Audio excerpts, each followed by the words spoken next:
मुख्यमंत्री से क्या बात हुई? बात यही हुई कि भैया हम गए, बोले दादा ये क्या हो रहा है बताइए, इतनी गड़बड़ियाँ हैं, उसके बाद भी आप खामोश हैं। तो बोला जरम बाबू इसको संज्ञान में ले लिए हैं, इस पर हम लोग कार्रवाई करेंगे। अगर वो कार्रवाई नहीं करते हैं तो हम लोग आगे आंदोलन के लिए बाध्य होंगे।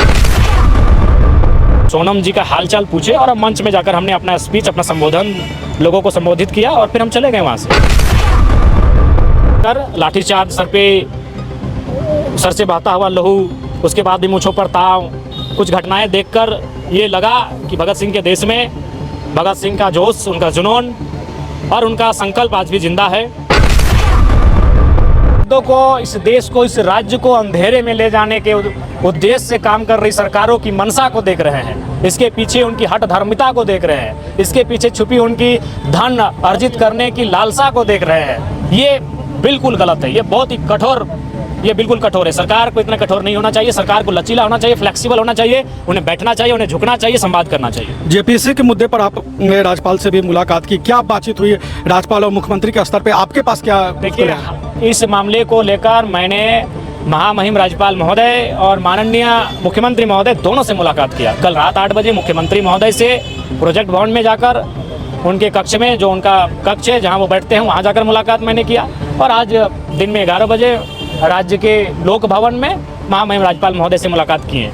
मुख्यमंत्री से क्या बात हुई? बात यही हुई कि भैया हम गए, बोले दादा ये क्या हो रहा है बताइए, इतनी गड़बड़ियाँ हैं, उसके बाद भी आप खामोश हैं। तो बोला जरम बाबू इसको संज्ञान में ले लिए हैं, इस पर हम लोग कार्रवाई करेंगे। अगर वो कार्रवाई नहीं करते हैं तो हम लोग आगे आंदोलन के लिए बाध्य होंगे। अभी आंदोलन चलेगा, हम लोग फिर जाएंगे, क्योंकि 2 दिन पहले ही आए थे वहाँ से और बाकी 2 दिन से लगातार बारिश भी खूब जोरदार हो रही है। और फिर जेपीएससी के मामले में भी एक दिन फिजिकल मैंने हमें अटेंड करना था महामहिम को और मुख्यमंत्री जी को।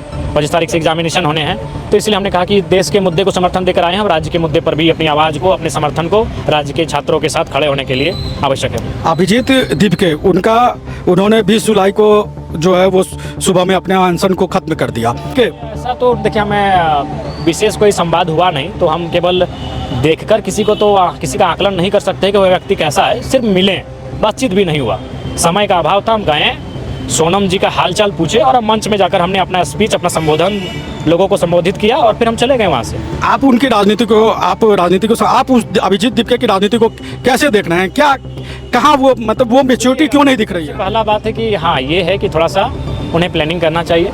सब जितने भी लड़के उनके साथ हैं अचानक से इस प्रोटेस्ट के माध्यम से आए हैं। उनके पास एक आंदोलन को ऑर्गेनाइज करने का, उसे चरणबद्ध तरीके से चलाने का अनुभव का अभाव है। लेकिन मुझे लगता है कि उन्हें विशेषज्ञों की राय लेनी चाहिए। सामने ना सही पर्दे से कम जो किसान आंदोलन हुआ था, कई ऐसे महत्वपूर्ण आंदोलन हुए जिनमें उनको सफलता मिली, उनके जो रणनीतिकार हैं उनसे बातचीत, संवाद करके आंदोलन को मजबूत करना चाहिए। नहीं, उन्होंने 20 जुलाई को कहा कि हम अपने अनशन खत्म करते हैं।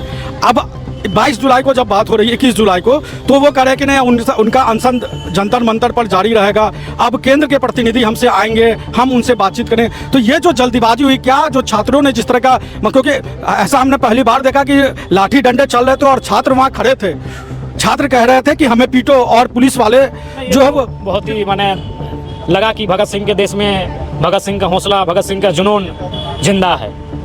देखकर कल के प्रोटेस्ट को देखकर लाठीचार्ज, सर से बहता हुआ लहू, उसके बाद भी मूंछों पर ताव, कुछ घटनाएं देखकर ये लगा कि भगत सिंह के देश में भगत सिंह का जोश, उनका जुनून और उनका संकल्प आज भी जिंदा है।